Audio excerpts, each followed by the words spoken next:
வணக்கம். SSC GD 2025 கேட்ட கேள்வி. விடுபட்ட எண்ணை காண்கன்னு கேட்டிருக்காங்க. 21, 75, 120, 156, 183 அடுத்த நம்பரா என்ன வரும்னு கேட்டிருக்காங்க. நமக்கு இது ரொம்ப எளிமையான கேள்வி.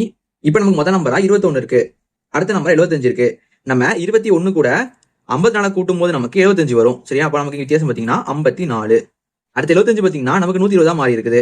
நம்ம 75 கூட 45 கூட்டும் நமக்கு என்ன வரும்? 120 கிடைக்கும். அப்ப நமக்கு வித்தியாசம் பாத்தீங்கன்னா 45.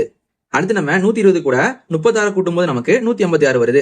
அப்ப நமக்கு வித்தியாசம் பாத்தீங்கன்னா 36. அடுத்து 156 கூட நம்ம 27 கூட்டணும் அப்படின்னா நமக்கு 183 வரும். அப்ப நமக்கு வித்தியாசம் பாத்தீங்கன்னா என்னது? 27. நமக்கு இதெல்லாம் என்னது? இதோட வித்தியாசங்கள். இப்ப நமக்கு 27, 36, 45, 54 இதெல்லாம் என்னது? 9ஆம் வாய்ப்பாடுல வர்றதுதானே. 27 என்ன வரும்? 9 3 27 வரும்.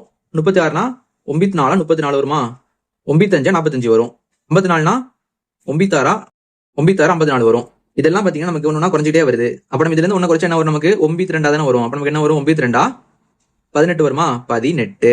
அப்ப நம்ம என்ன பண்ணணும்? இந்த 183 கூட 18 கூட்ட வேண்டியதான். கூட்டலாமா? 3 கூட 8 கூட்டினா 11க்கு 1 மேல 1, 9 10, 10க்கு 0 மேல 1. அப்ப நமக்கு இங்க 2. அப்ப நமக்கு 201 வருது. அப்ப நமக்கு இந்த இடத்துல 201 வரும். இதான் நமக்கு தேவையான ஆன்சர். இது நமக்கு ஆப்ஷன் டி இருக்குது. இதே மாதிரி இந்த 201க்கு அடுத்த நம்பர் என்ன வருதுன்னு நீங்க கீழே கமெண்ட் பண்ணுங்க.